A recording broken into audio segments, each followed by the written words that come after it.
하나님 말씀은 마태복음 7장 23절입니다. 그때에 내가 그들에게 밝히 말하되 내가 너희를 도무지 알지 못하니 불법을 행하는 자들아 내게서 떠나가라 가라 하리라. 아멘. 오늘 말씀 제목은 최상의 가치를 가지고 있는 기독교입니다. 최상의 가치를 가지고 있는 기독교입니다. 오늘 본문 설교를 이제 본격적으로 하기 전에 두 가지 책을 제가 좀 소개시켜 드릴게요. 더그 팻짓이라고 하는 분이 쓴 책인데요. 여전히 믿을 만한 기독교라는 책입니다. 부 제목은 이거예요. 길들지 않는 기독교, 세상에 갇히지도 않는 기독교, 그러면서도 낙담한 영혼에게 소망을 주는 여전히 믿을 만한 기독교라는 책이에요. 이분이 그래서 이렇게 말합니다. 기독교는 언제나 살아있는 믿음이었다. 그 믿음은 세대와 세대를 거치며 전 세계의 다양한 방식으로 표현되었다. 사람들의 삶과 문화 그리고 하나님의 영이신 성령의 역동적인 상호작용이라 할 수 있다. 따라서 믿음은 지속적으로, 여기 굉장히 중요해요, 발견되고 의심하고 대답하고 또 묻는 실제 삶의 여정이 되어야 된다. 믿음은 뭐라고요? 지속적으로 발견하고 의심하고 대답하고 또 묻는 실제 삶의 여정이 되어야 된다는 거예요. 그게 기독교예요. 여러분, 아무리 성경을 많이 읽고 아무리 기도를 많이 하고 아무리 대단한 책들을 많이 읽어도 그 사람이 실제로 변하지 않으면, 바뀌어지지 않으면 그 조금만 유익은 없겠지만 그걸로 끝나버립니다. 이 책의 그 목차를 잠깐 이제 소개시켜드리면 이거예요. 내가 믿는 기독교라는 거예요. 그 다음에 세상에 길들지 않는 기독교, 3번은 죄인을 소외시키지 않는 기독교, 4번은 소망으로 가득한 기독교입니다. 그래서 첫 번째 챕터 내가 믿는 기독교에서 일대지를 뭐라고 하냐면 나는 기독교에 입양되었다는 표현을 씁니다. 아주 중요한 의미입니다. 우리가 성령으로 말미암아 우리가 하나님의 양자가 되잖아요. 우리 입양돼요. 우리 입양되면 우리는 어떻게 되죠? 그 가족의 일원이 되고, 그러면 그 가족의 일원이 되어지면 그 가족과의 관계를 갖게 됩니다.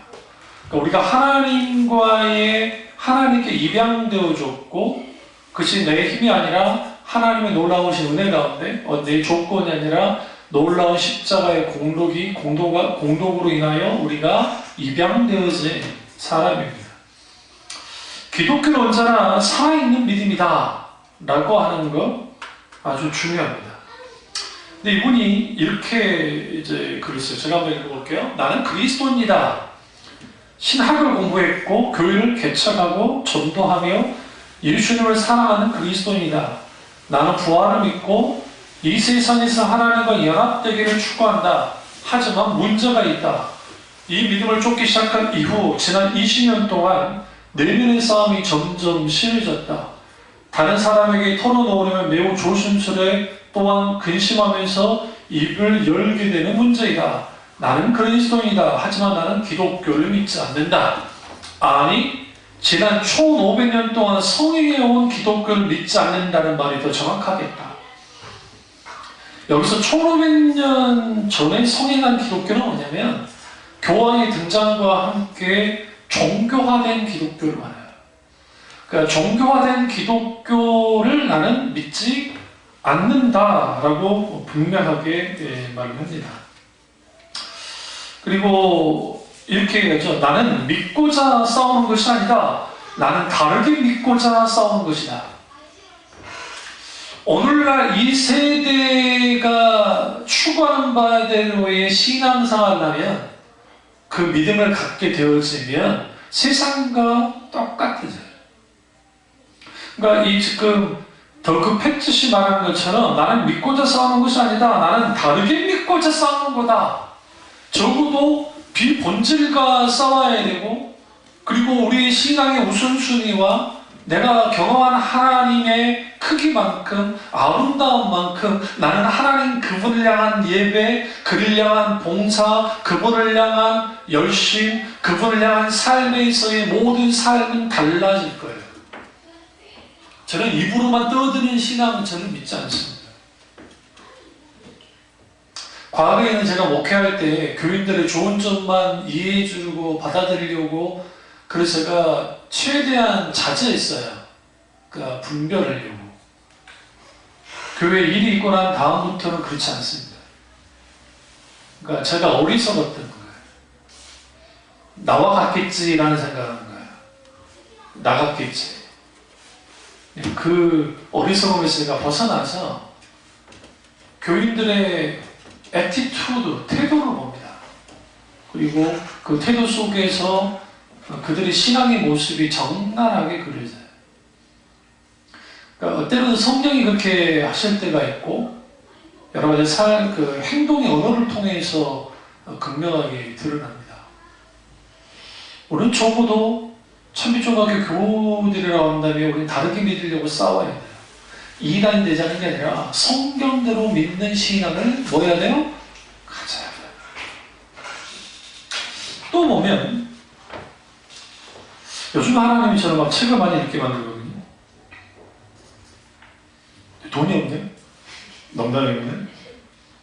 그래서 요즘에는 알라딘이라는 게 있어서 얼마나 좋은지 몰라요. 그런 데서 좀 좋은 책들 있는데, 여기에 보면 세상에 길들지 않는 기독교라는 두 번째 챕터에서 길들이지 않는 야생거비라고 하면서 부제를 이렇게 썼어요. 하나님은 문화적 세상에 갇히지 않으신다. 기독교 문화 안에 하나님을 갖두려고 하면 안 돼요. 오늘 너무나 많은 사람들이 하나님을 그렇게 하는 거예요. 거비는 컬투적 그리스도인들에 대한 상징, 심볼이에요, 심볼. 그런데 초기 기독교인들이 하나님을 믿을 때에 그 하나님을 믿는 사람들은 길들여지지 않는 야생 거인 같았어요. 그러니까 세상이 길들이지 못하는 거예요. 세상이 길들이지 못하니까 세상이 감당이 안 되는 거예요. 그게 기독교예요. 그러니까 근데 오늘날에는 너무나도 세상에 순복하며 살아요. 세상이 많이 길들여져 버렸어요. 그러다 보니까 정말 내가 믿는 하나님, 경험한 하나님, 그 하나님이 살아서 역사하는 우리가 한다면 그분의 가치가 내게서 내 생명보다 더 가치를 갖고 있는 분이라고 한다면 난 달라질 거예요. 우리가 성경을 왜 안 읽는지 아세요? 성경을 안 읽는 가장 근본적 이유는 뭐냐면, 일단 성경은 재미없고 성경 읽어도 뭐가 뭔지를 모르겠고, 그 다음에 성경 읽는데 열심히 훈련이 안 되기도 했고, 또 성경을 읽어봤자 그렇게까지 크게 내게 영향을 주지 않아서 그래요.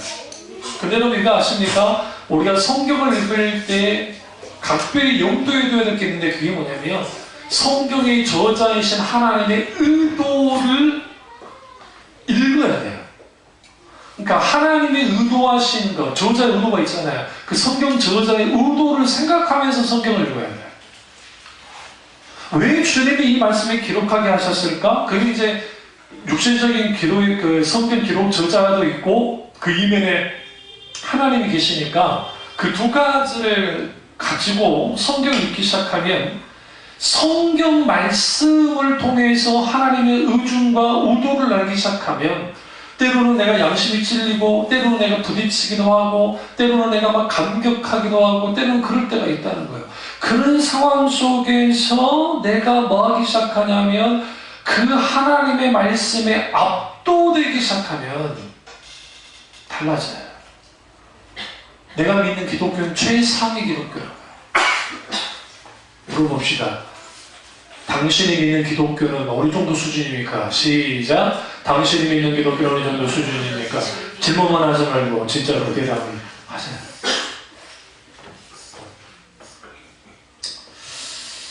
어느 정도 수준인지 알려드릴까요? 예수 믿으면 복 받습니다. 보세요. 당신들 예수 믿으면 당신들 자녀가 서울대를 들어가고 당신들 25억짜리 타워 팰리스 아파트에 들어가 살 수 있고 당신들은 성공할 수 있습니다. 당신들은 권력이면 권력 가질 수 있고 출세 못할 사람 출세할 수 있는 게 예수를 통해서 됩니다.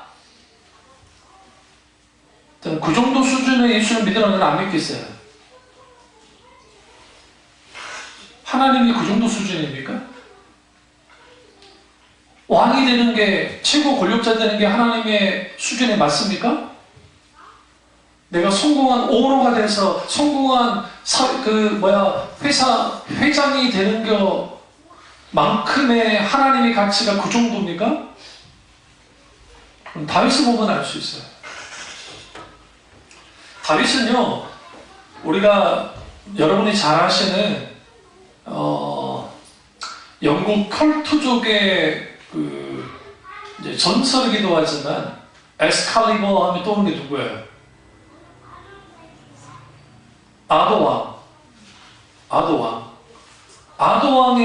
아도라는 왕은 전설의 왕이긴 한데 왕들 중에 아주 그러니까 대단한 왕이에요. 근데 그 모델이 누구예요? 다윗이에요.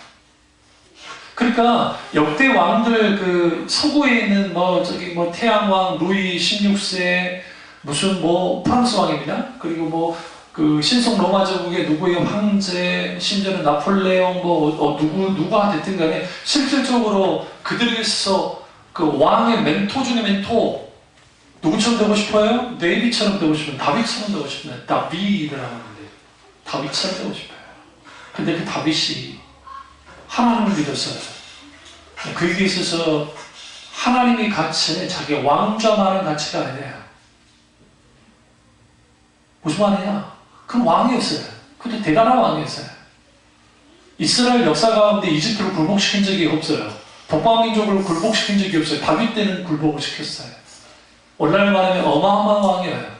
그런데 그가 믿고 있는 하나님 신앙은 자기가 왕이 되는 거 그까짓 의미 없어요. 하나님 편에는. 그만한 가치가 있는 분이 하나님이에요.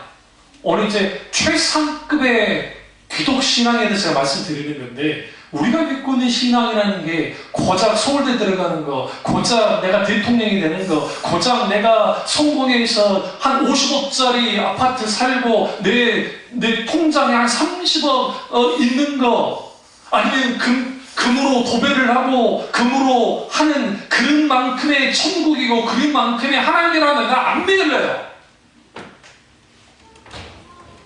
왠지 아세요? 중국의 부자들 중에 화장실이 다 순금으로 되어 있어요. 못 봤죠? 나는 봤어. 때문에 바로 저기 있어.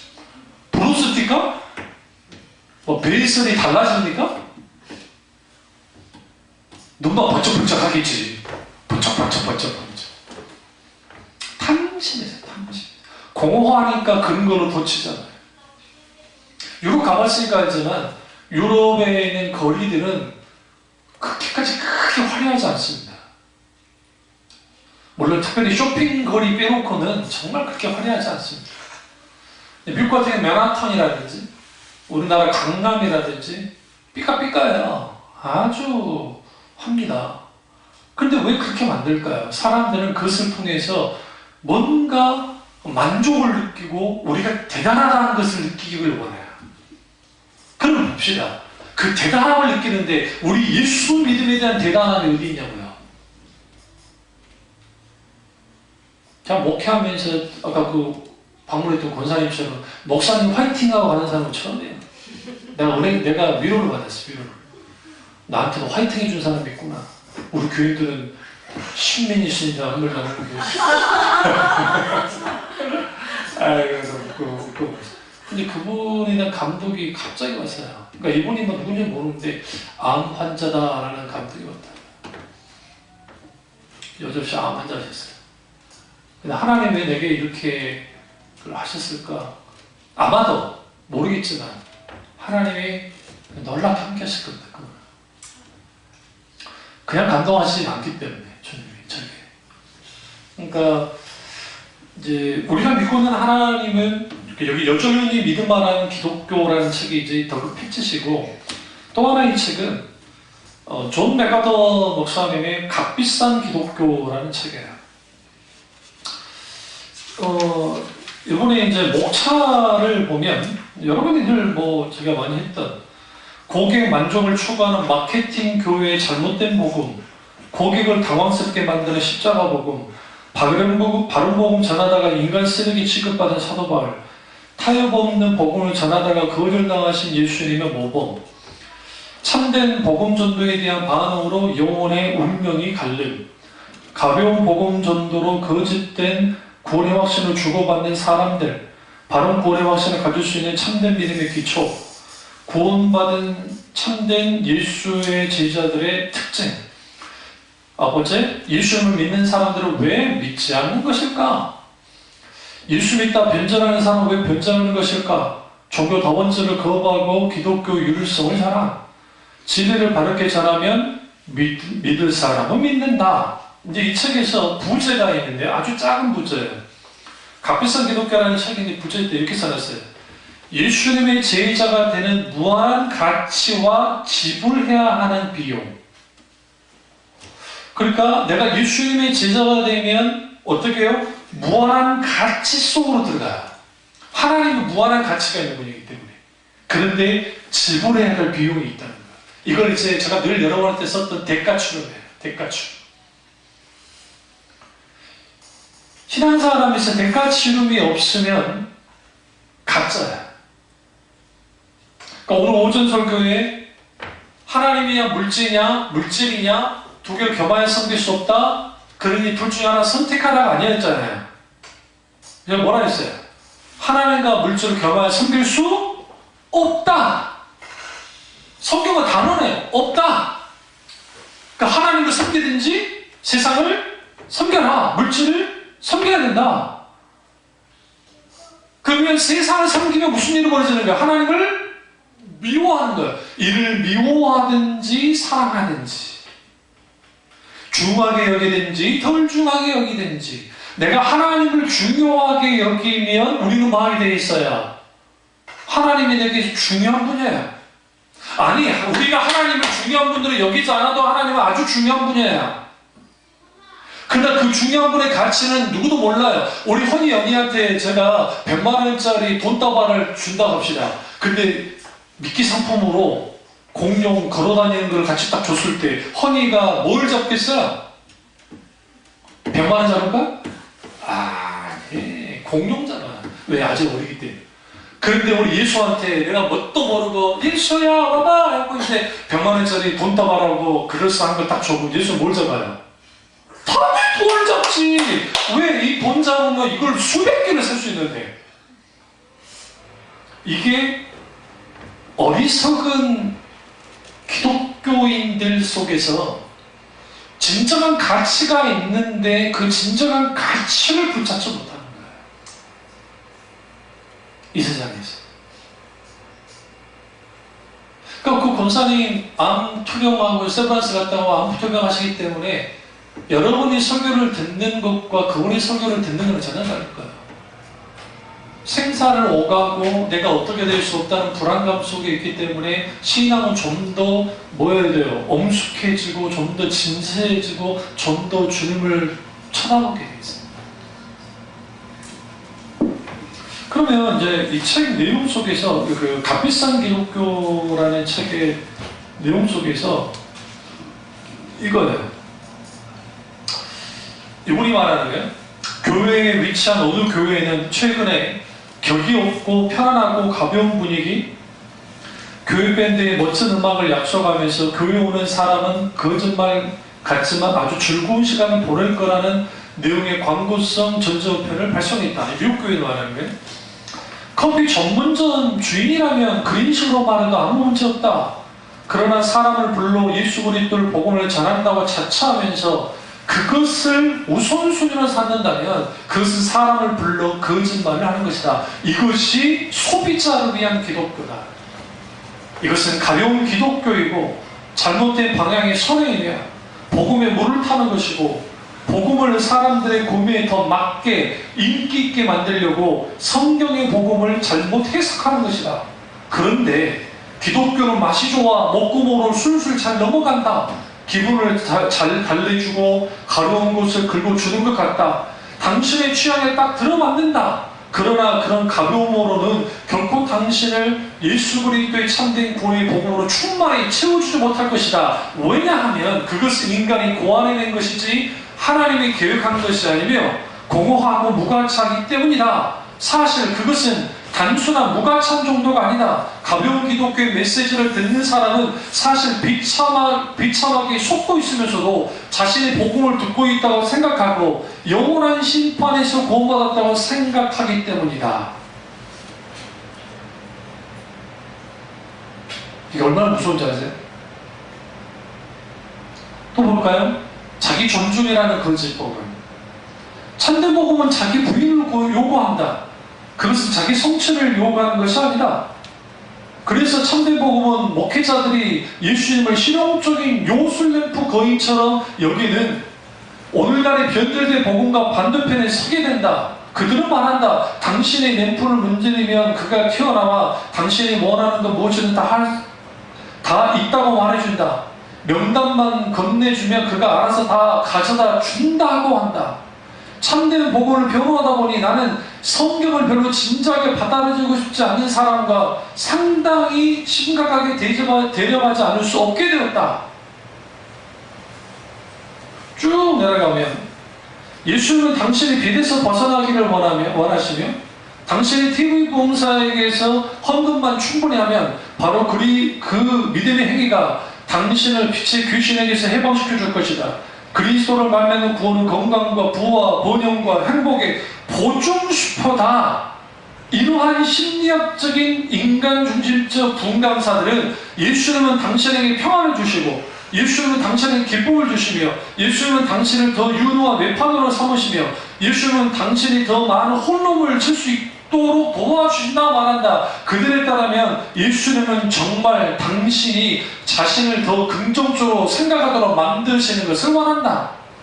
예수님은 당신의 자아상을 높이기를 원하신다. 예수님은 당신의 부정적인 생각이 종지부를 찍기를 원하신다. 이런 경향이 교회 안에 들어오고 있는 것은 매우 흥미롭다라고 말합니다. 이렇게 교회 안에 들어와 있어요.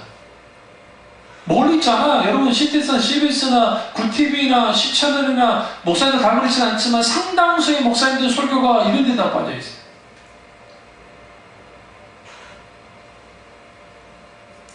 이게 기독교입니까? 이게 기독교인가요? 예수님이 빛에 대하여 진리에 대하여 생명에 대하여 길에 대하여 나는 길이요 진리요 생명이니 나를 떠나서는 아무것도 나아갈 수 없다고 했죠. 나는 부활이다. 나는 생명이다. 나는 선한 목자다. 그런 게 진정한 가치가 있는데 진정한 가치가 있는 기독교가 아니라 세상 가치를 그대로 갖다 놓고 자기들이 원하는 하나님을 만들어 놓고 그런 하나님이 되기를 원하는 것이 들어가 있는 것. 그러다 보니까 최상급의 기독교, 최상의 기독교가 아니라 아주 저질스러운 감 없는 기독교로 전락해버립니다.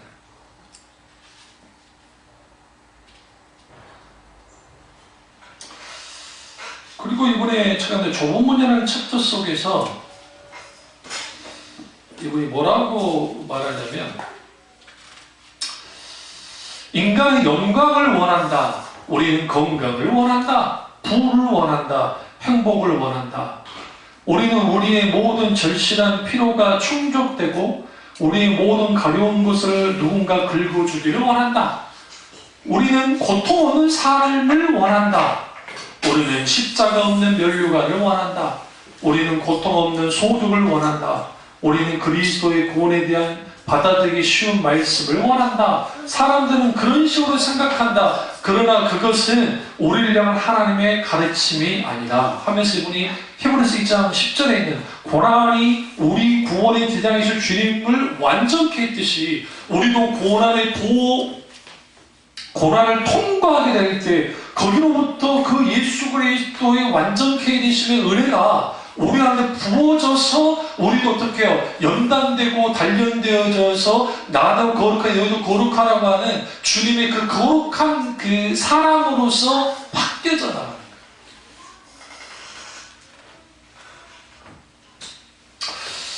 종교적인 넓은 문도 존재한다. 이제 좁은 문을 부인하는 거예요. 오늘날의 싸구려 기독교가. 너무 많은 설교종, 너무 많은 교회가, 이게 제 말이 아니에요. 이 목사님의 글이에요. 사람들은 그런 문으로 인도하고 생각하며 마음이 울적해진다. 그들은 이렇게 말한다. 천국에 들어가려고 그런 어려운 일을 할 필요 없습니다. 우리는 편견없이 여러분을 받아들입니다. 그리고 우리는 원하는 사람이 누구나 구원받아야 된다고 생각합니다. 라고 한다는 거예요. 성경은 뭐라고 그래요? 마태복음 7장 13절에 좁은 문으로 들어가라는데 좁은 문 그거 굳이 필요 없다는 거예요. 그런 길 갈 필요도 없고 그런 길 갈 수도 없다는 거예요. 넓은 문으로 갑시다. 그럼 왜 우리가 좁은 문을 통과하기 어려울까요? 저희는 설교했어요. self-denial, 자기를 부인하기 어렵기 때문에. 자기를 부인하는 것 중에 가장 큰 핵심은 뭐냐면 우리가 어떠한 것을 선택하게 될 때, 중요도를 가지고 선택하게 될 때 그게 하나님의 영광을 위해서 내 거를 사람의 누구 비판이나 상관없이 기꺼이 내 것을 하나님 앞에 내려놓을 수 있으면 그 사람은 하나님 편에 서 있는 사람이에요. 그러니까 우리 모든 인간은 자기 가치 척도에 따라서 움직여서요. 내가 소중히 여기는 것에 따라서 소중히 여겨요. 제가 지금 이 목회를 소중히 여기지 않으면 저는 진작에 때려쳤어요. 이까지 목회 안 하고 말지. 세상 눈으로.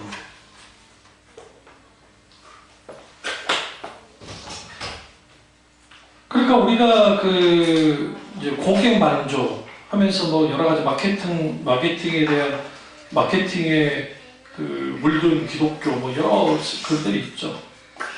그러면서 재밌는 표현이 있는데 이게 뭐예요? 이거예요. 고객을 당황스럽게 하는 십자가고 많은 그리스도인이 문화 안에서 권력의 자리를 오르려고 열심히 노력해왔다. 그들은 학문, 정치, 경제, 스포츠, 사회, 영화, 종교 그 밖에 다른 모든 방면에서 매스미디어에 노출되기를 기대하며 영향력을 추구한다.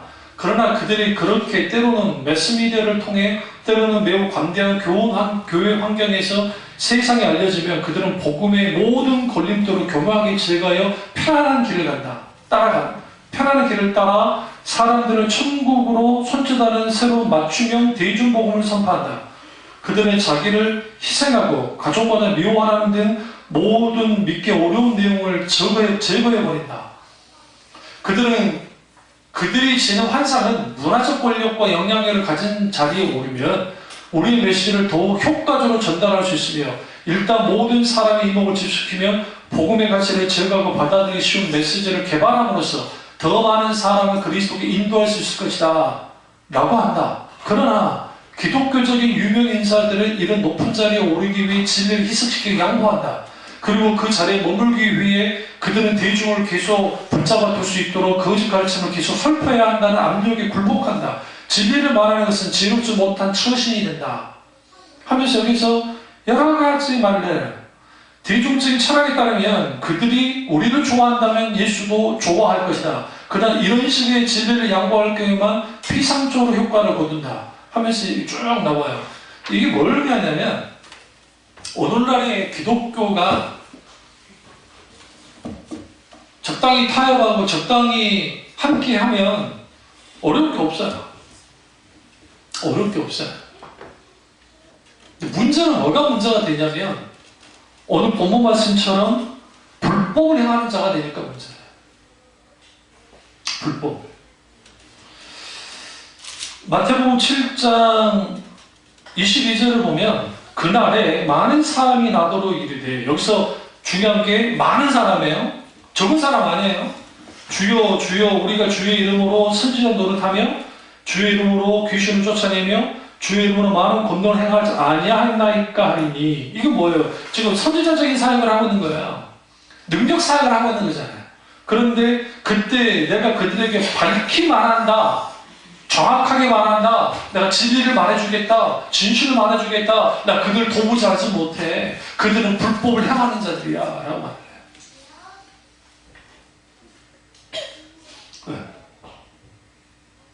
그러니까 이러한 기독교가 되면, 기독신앙이 종교화되면 죽은 신앙 가운데 있게 됩니다. 죽었다는 표현이 좀 과격하면 잠들어 있는 신앙이 됩니다. 잠들어 있는 거인이 돼요. 잠든 거인인데 깨어날 줄 몰라요.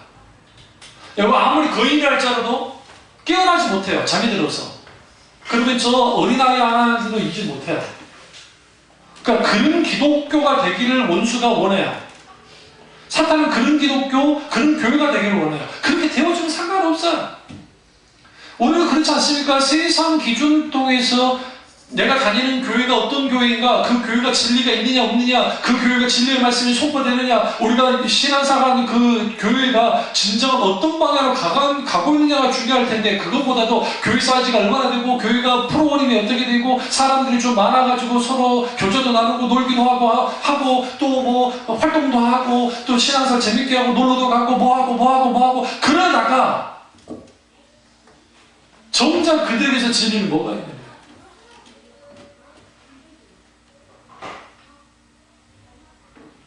뭐가 있는데? 교회가 크고 작고를 따라가지. 다시 한번 생각해 보세요. 여러분이 믿고 있는 하나님의 가치가 어떤 가치인지, 여러분이 신앙생활하는 그 기독신앙이 최상급인지, 아니면 아주 형편없는 짝퉁인지, 아니면 초라하기 짝이 없는 그런 신앙을 갖고 있는지를 살펴봐야 돼요. 최상의 하나님. 저는 아우구스티누스의 고백록을 읽으면서 어렸을 때 고등학교 때 읽었거든요. 그리고 이제 학부 때는 교수님이 리포터로 써라 해가지고 어쩔 수 없이 했는데 저는 좋았어요. 왜냐하면 어릴 때 읽었을 때의 고백록과 학부 때 읽었던 고백록이 다르고, 그 다음에 내 나이가 이제 들어서 한 번도 읽었거든요. 읽는데 나이가 들어서 지금까지 한 4번 읽었던 것 같은데, 한 번 30대 한 번 읽고, 그 다음에 이제 40대에 한 번 읽었던 고백록이 달라요. 다가오는 게 달라요. 주로 사람들이 고백록 읽을 때, 여기 참여문 여기 있어요? 여러분 빌려가려면 빌려가서 읽으세요. 처음에는 스토리가 재밌어요. 뒤에 가면 그 진리의 문제에 대한 고민하는 그런 내용들은 다 덮어요.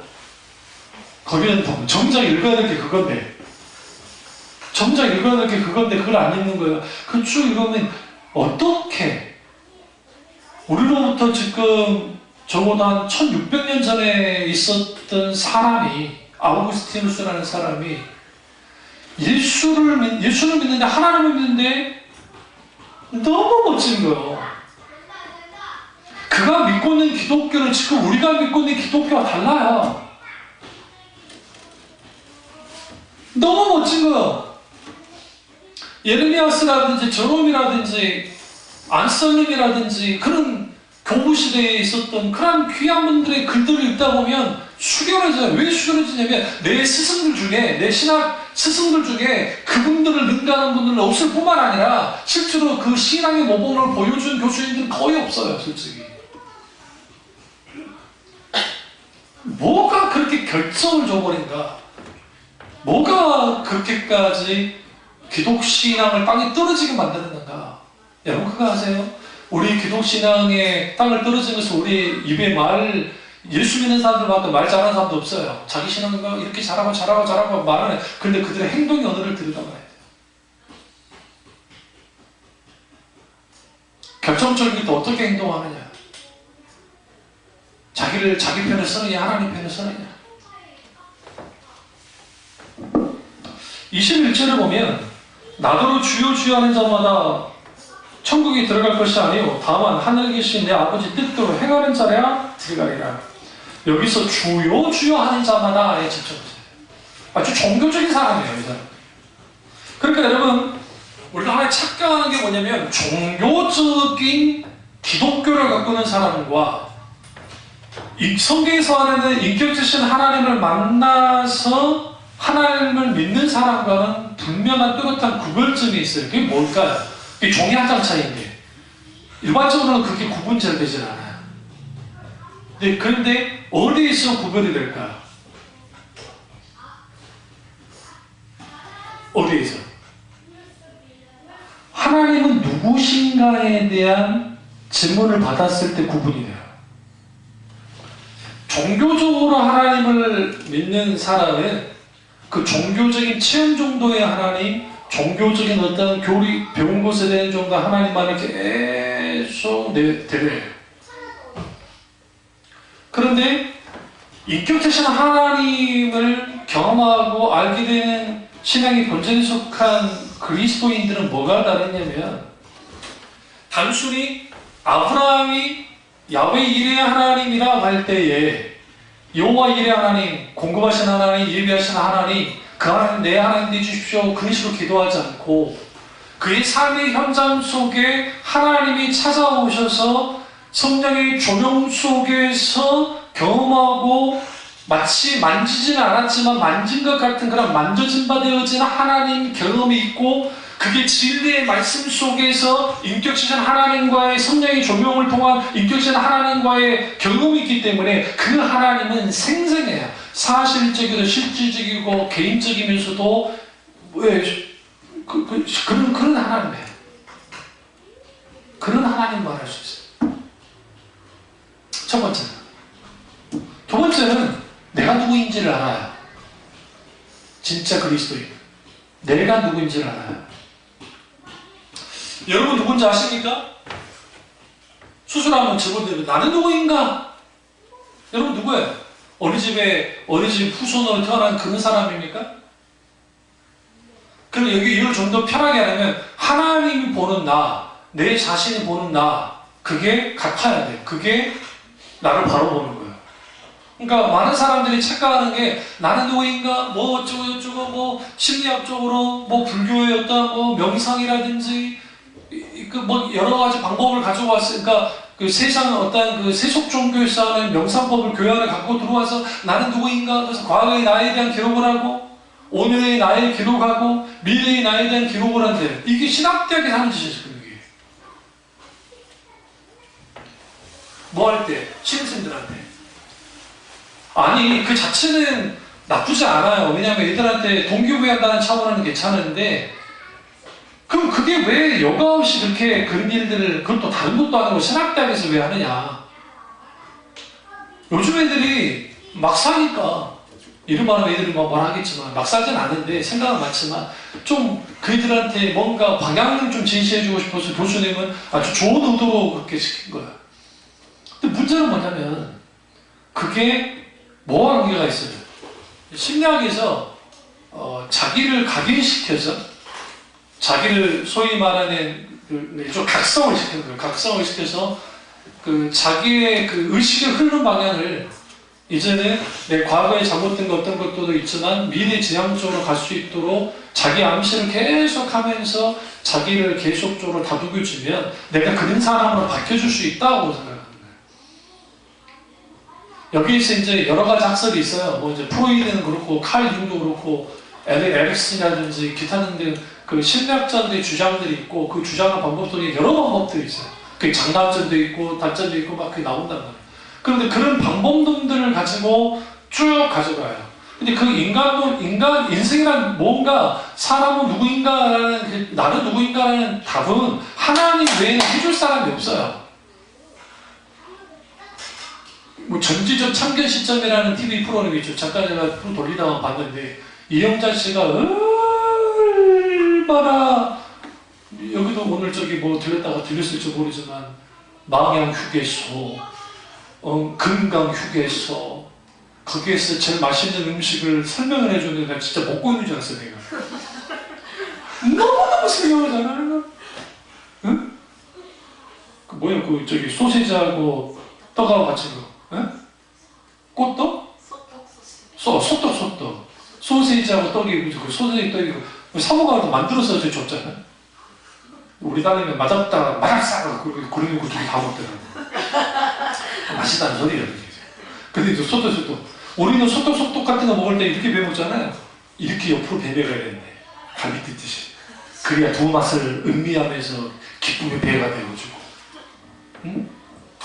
그러면 그 전지적 참견 시점이라는 표현이 거기에 심리학자인지 의사인지 몰라 나와서 막 이제 화면을 딱 잡아놓고 그걸 이제 분석해줘요. 그 정도 다도 할 수 있어요. 제가 교만해서가 아니라 이미 행동이 언어로 다 나왔는데 그거 내가 무슨 말을 하는데 정말 말 안 되는 말 아니면 다 맞아 떨어져 나가지.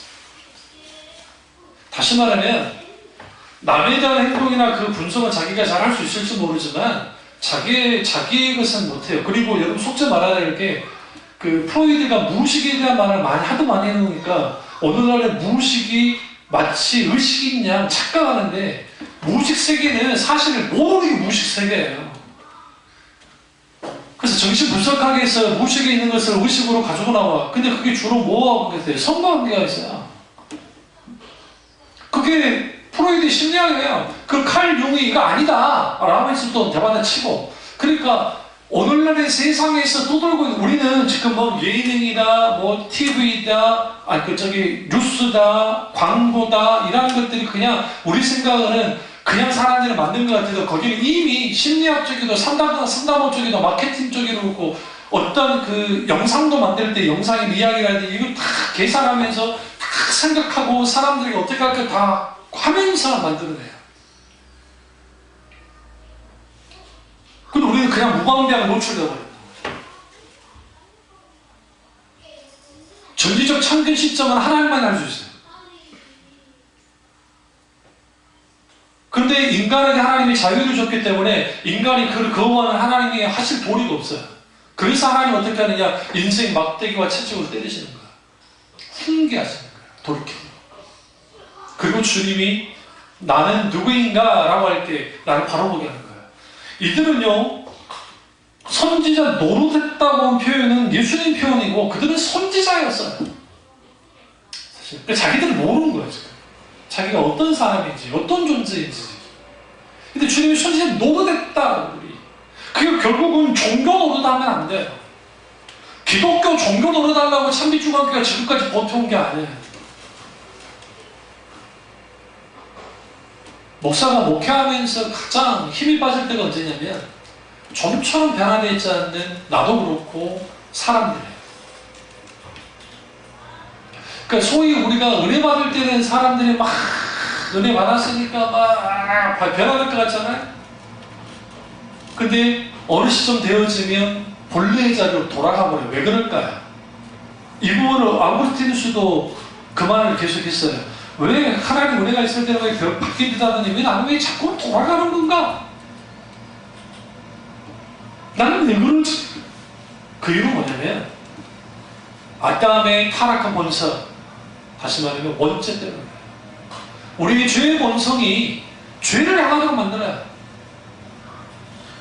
그러니까 인간은 결국은 그 죄의 본성이 하나님께로부터 떠나려는 경향성을 갖게 만드니까 우리에게 필요한 게 뭐냐면 하나님의 놀라운 은총이 필요한 거예요. 날마다 여러분의 삶을 지배하는 게 하나님의 은총이 은혜가 우리를 지배하도록 만들어야 돼요.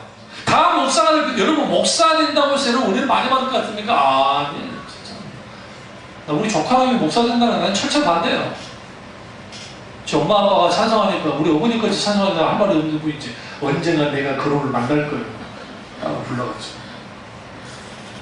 네가 진짜 하나님께 부름받은 거 아니면 하지 말라.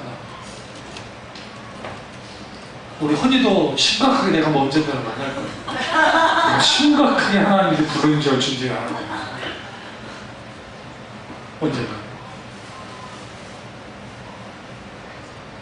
그러니까 우리가 하나님, 내가 믿고는 하나님은 과거에 여러분이 어느 교회에서 신앙생활한 거 그거 좋아요. 그런데 그보다 더 소중한 건 뭐냐면 지금 내가 믿고 있는 하나님이 내게 있어서 어떤 하나님이야?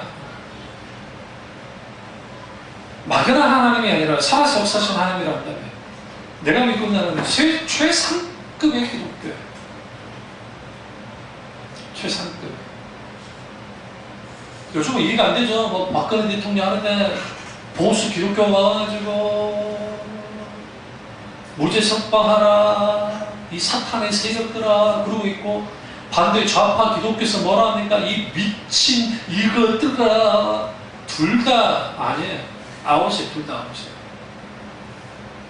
기독교인은 결코 종교나 신념이나 이념에 의해서 움직이지 않아요. 박근혜 씨나 이명박 씨는 하나님의 공의 앞에 딱 되면 돼요. 그냥 우리는 세상 법도 있지만 오늘 하나님의 공의로 거기에 하나님의 사람도 있잖아요. 그러니까 우리 정죄까지는 하지 않더라도 분별을 해야 돼요. 우리는 하나님 나라의 정신, 하나님 나라의 정체성을 움직이는 사람이 그리스도인이에요.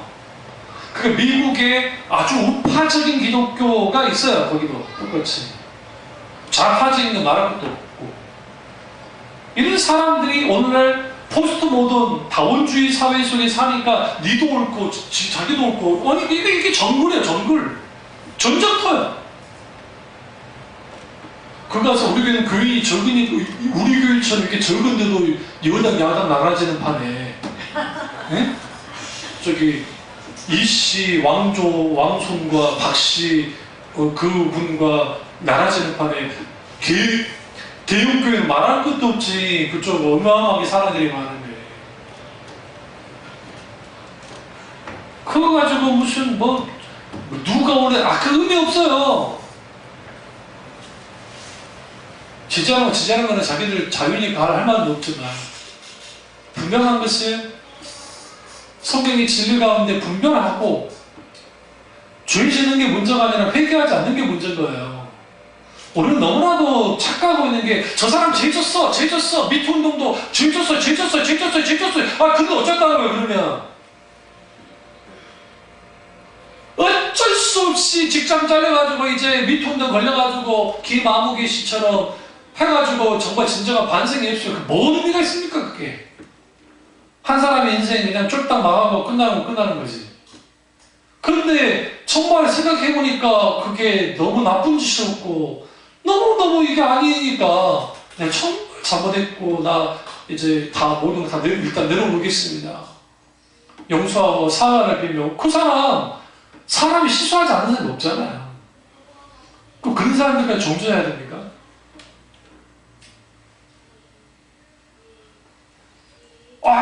그 인간이 그러면 진짜 나한테 어떻게 이후에 그들의 삶의 열매를 보면 알 수 있어요. 아니 조연아 씨가 그 회양했을 때 막 주인처럼 막 그러고 있더니 집행유예 끝나고 나서 회장인가 부회장인가 딱 올라온 거가 그게 진짜 회개한 겁니까? 그게 진짜 뉘우친 겁니까? 아니에요. 하나님은요, 죄 짓는 것에 대한 것보다 더 하나님이 문제 삼는 것은 회개치 않는 심령이에요. 그게 교만하기 때문에. 오늘날 기독교가 가장 큰 문제는 뭐냐면, 이제는 박 집사님의 말이 참 옳은 말인데, 그게 뭐냐면, 아니 장로님이신데 그분이 그 목사님 회개만 하면 다 끝납니까? 근데 그 회개가 뭔지를 알아야 돼요. 오늘 교인들이 그 생각인 거야. 그냥 입으로 하는 회개만 하면 다 끝나는 거예요, 자기가. 그렇지 않아요. 회개는 뭐예요? 헬라어로 뭐라 했어요? 메타노이아. 방향을 바꾼다. 방향을 바꾸는 거예요. 내 태도를 바꾸는 거예요. 내 이때까지 했던 모든 것을 바꾸는 거예요. 그러니까 체인지라고 하네. 체인지. 트랜스포. 전환하는 게 없으면. 그러니까 바뀌는 것과 변화하는 것과 전환하는 게 없으면 회개가 아니에요. 아무리 목사님이 집회해가지고 막 울면서 내가 함부로 했던 거 용서해 주시고 집에 돌아가는데, 야! 회개 안 한 거지. 뭔지 아세요? 회개 안 한 거지. 내 죄입니다, 내 죄입니다, 내 탓입니다, 하나님 아버지. 그부터 자기 할 말이 있어.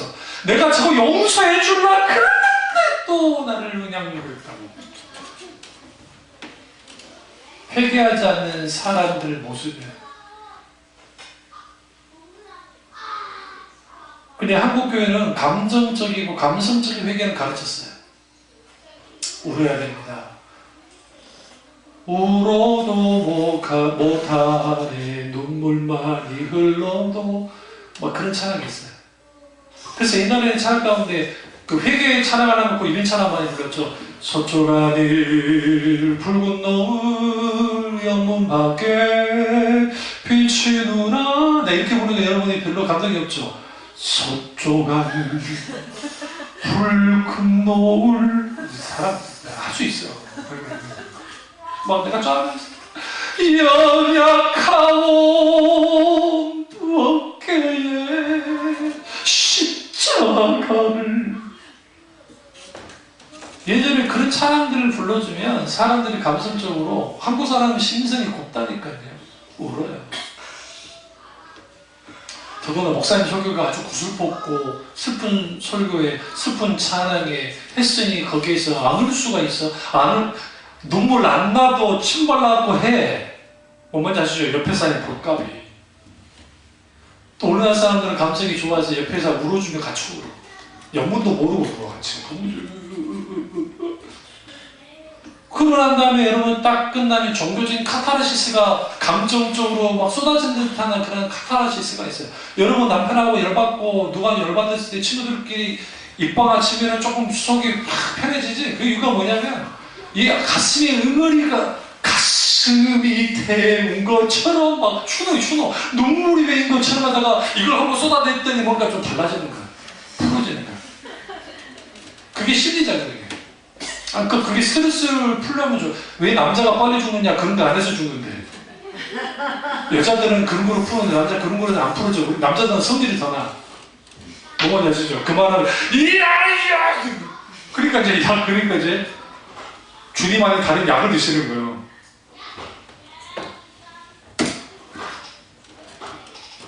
그러니까 그러한 이런 감정 작용에 의한 것들이 주일마다 반복된다고 생각해보세요. 주일마다 진리의 말씀이 그들의 심령을 깨우는 게 아니고 하나님이 의도하시는 방향에 따라 말씀을 읽고 설교를 듣고 그 속에서 그 말씀의 풍요로움 속에 한 주간의 삶을 기도이든 뭐든 그 삶을 살아가는 사람들과 그렇지 못하는 사람들의 신앙이라는 것은 극과 극으로 다를 수밖에 없어요. 그건 저를 모아낼 수 있어요. 저도 몸이 아플 때가 있거든요. 여러분한테 말 안 하는 뿐이지 몸이 아플 때가 있거든요. 그러면 컨디션 떨어지고 하면 메시지 준비하는 것도 못하게 되고 하면 아무래도 쭉 쳐져요. 그래요. 그러다가 또 어느 정도 몸이 좋아진다 싶으면 이제 또 그 하나님 말씀의 찬양이든 막 들으면서 쭉 하면 또 달라요. 하물며 일반 신자들이 삶을 살아갈 때에 이 하나님과의 이러한 자주 촉촉하는 일들이 삶의 현장 속에서 일어나지 않으면 애들이 알아요. 애들이 우리 부모가 믿는 하나님이라는 게 교회 안에 있으면 하나님이지 집에 와서 똑같다는 거예요. 다를 게 하나도 없다. 그러니까 그런 신앙생활을 하게 되어지면 종교로 죽고 예수님을 어떻게 믿어요? 종교적으로 믿어요.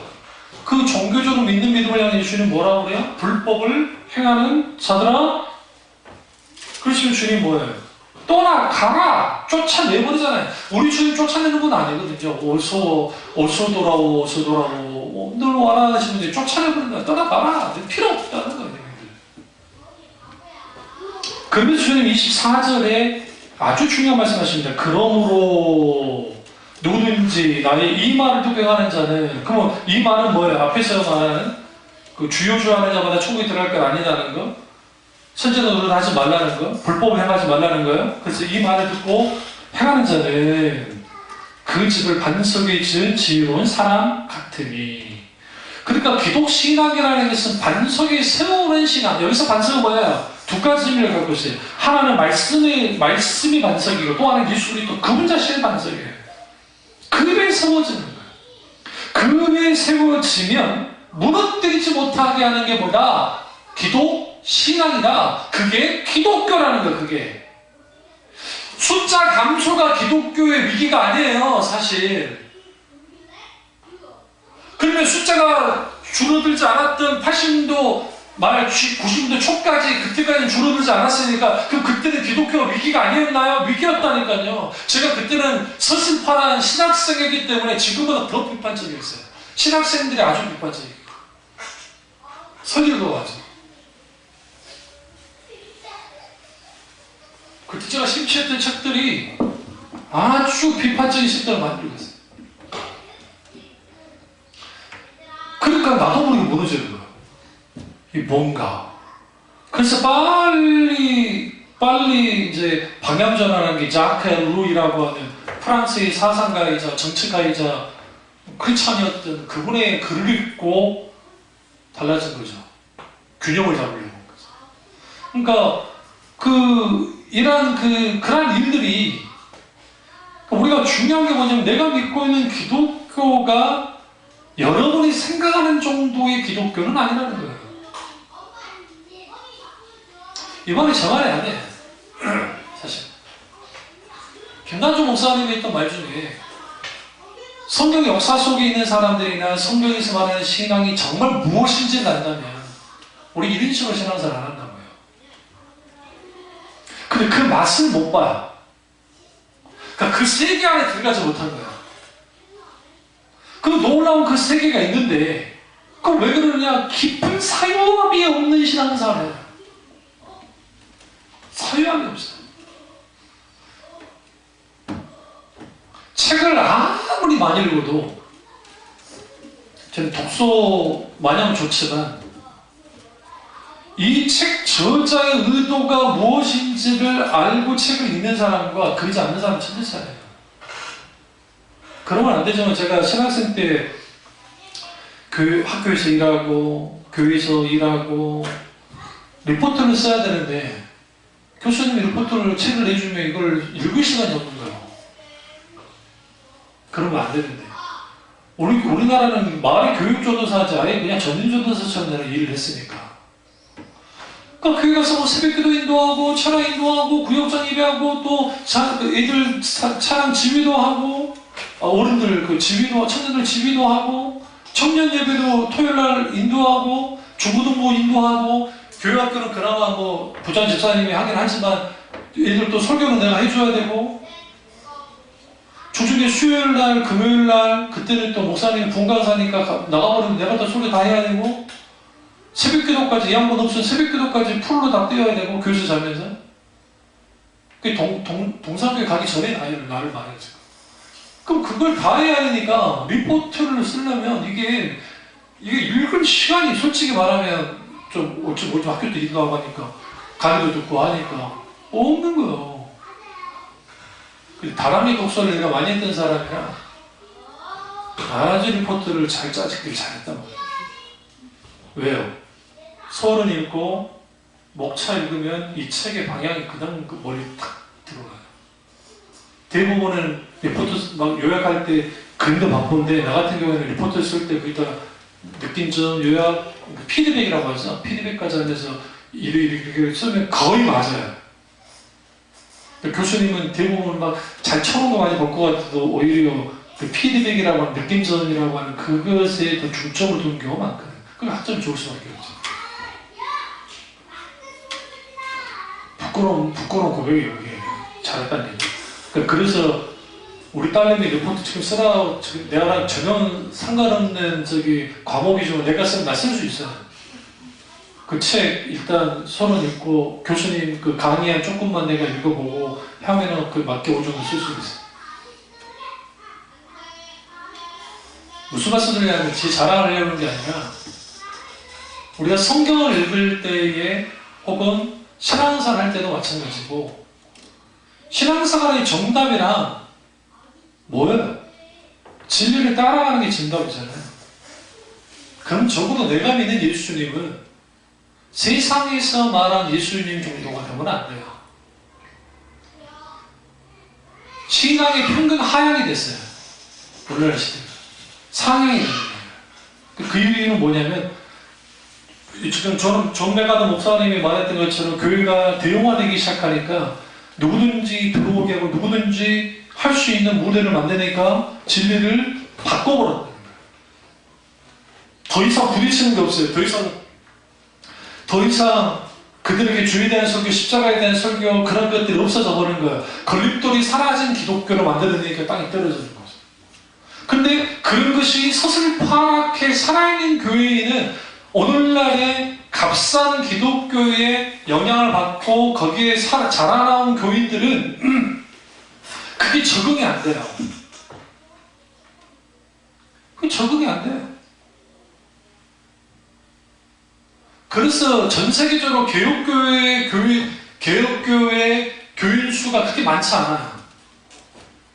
왜 그러냐면 사람들의 본성에 거슬리는 메시지가 강단에서 선포되기 때문에 지금 미국이 버티고 있고 이 나라가 버티고 있는 것은 우리나라 초대교회들이 버티게 한 게 아니라 정말 음지에서 아니면 뒤에서 부단히 하나님의 개혁적 신앙을 가지고 목회하는 수많은 목사님들이 계시니까 버티고 있는 거지. 그렇지 않으면 이게 진작에 무너졌어요. 진작에.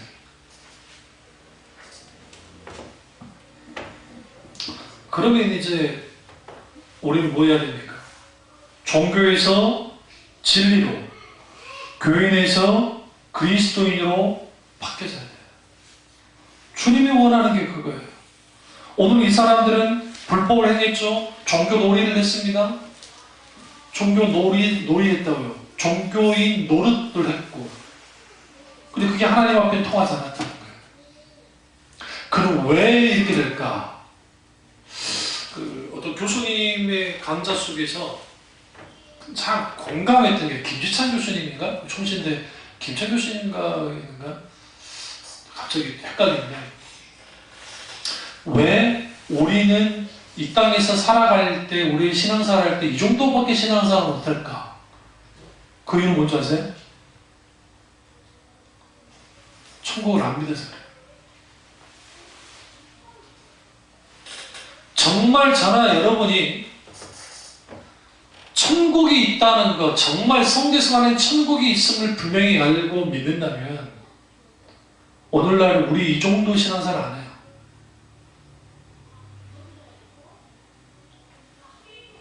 제 말 안 해요. 내가 진짜 공감했어. 하나님의 나라가 진짜 있다면 누구에게, 적어도 그리스도인들에게 진짜 있다면 권력을 탐하거나 내일 이제 제 노예에 참여하거든요. 내일 또 사람 뽑아요. 거기에 정말 부끄럽게도 정치인들이 하는 행동들 똑같이 심지어는 표를 찍는데 이게 무교명 투표인데 찍으라고 이런 걸로 저 앞에 사고 있잖아요. 와보요. 진짜로. 그럼 안수호 목사는 쓸까 안 쓸까요? 안 써요. 절대 안 써요. 아니요, 기권 표현을 해요. X하고 그냥 내버리지. 그 왜 그럴까요? 천국의 보물을 갖고 사는 사람들은 대자연에 나아가고 단칸방에 내가 살더라도 초과 상권도 나는 만족하는 찬양 있잖아요. 값진 집을 내고 있지만 저천국으로 한 달에 1,000원처럼 하나님의 나라가 네 속에 있고 천국에 있으면 하나님 그분이 하나님의 나라가 어떤 상황과 환경에 있더라도 진정한 주님이신 기쁨을 누리면서 살게 하고 이 세상의 진정한 가치가 주님이라는 걸 알아요. 그래서 로렌스 형제가 부엌에서 부엌대기로 막 있었어도 하나님의 임재를 경험했던 것처럼 그것도 평생을 누구보다도 그게 진짜 예수를 믿는 값비싼 최상급의 기독교인의 기독신앙이에요. 그래서 우리는 이 설교를 할 때 안수호 목사님 다르기 때문에 이 설교를 하는 게 아니라 저하고 여러분하고 별말 다를 건 없지만 적어도 우리의 신앙이 세상 기준보다는 달라야 되고 종교놀이가 아니라 인격주신 하나님과 친밀한 교제를 누리면서 신앙생활을 해나가야 됩니다. 그걸 통해서 우리는 뭐 해야 돼요? 내게 있어서 하나님은 어느 정도의 가치가 있고 내 신앙은 어느 정도의 급수인가? 최상급의 기독신앙을 갖고 있냐? 아니면 인본주의에 물들고 기복주의에 물들고 율법주의에 물들고 죽은 정통주의에 물든 아니면 종교화되어져 버린 아니면 세속화되어져 버린 기독교인 아니면 경계선상에 있는가? 우리 교회는 상당수 경계선상에 있겠죠. 경계선상에. 그게 더 불행한 거예요. 뭐라면 괜찮은데 조금 하나. 이게 문제야. 그래서 신학을 하다가 신학 공부를 하다 중도 그만두고 사회에 나가서 하는 사람도 불행해요. 다 그렇지 않지만 상당수, 저는 그런 사람 많이 봤어요. 왜 그러냐면 경계선상에 들어있어요. 경계선상에. 그러니까 이거를 헬리브레카 목사님이 뭐라고 했냐면, 하나님 앞에 대가 치름에 대한 문제가 생겼을 때 대가 치르는 고통보다도 대가를 치르지 않는 고통이 더 크다는 걸 사람들이 모른다는 거예요. 그러니까 그러다 보니까 대가 치르지 않고 계속 버텨요. 그러다 보면 신앙은 병들 수밖에 없고, 그런 신앙 속에는 뭐가 문제가 되어지냐면, 삶과 신앙이 분리 딱 되어 있는 상태에서 어떤 하나님의 자유도, 진리가 자유케 한다는데, 어떤 하나님의 임재와 하나님의 은혜와 하나님의 놀라운 역사를 경험하지 못해요. 저는 여러분의 영적으로 각성해서 최저급의 기독 신앙이 아니라 최상급의 값비싼 기독교 그 신앙을 가지시기를 주님으로 축원합니다. 기도하겠습니다. 기도하실 때 정말 내 신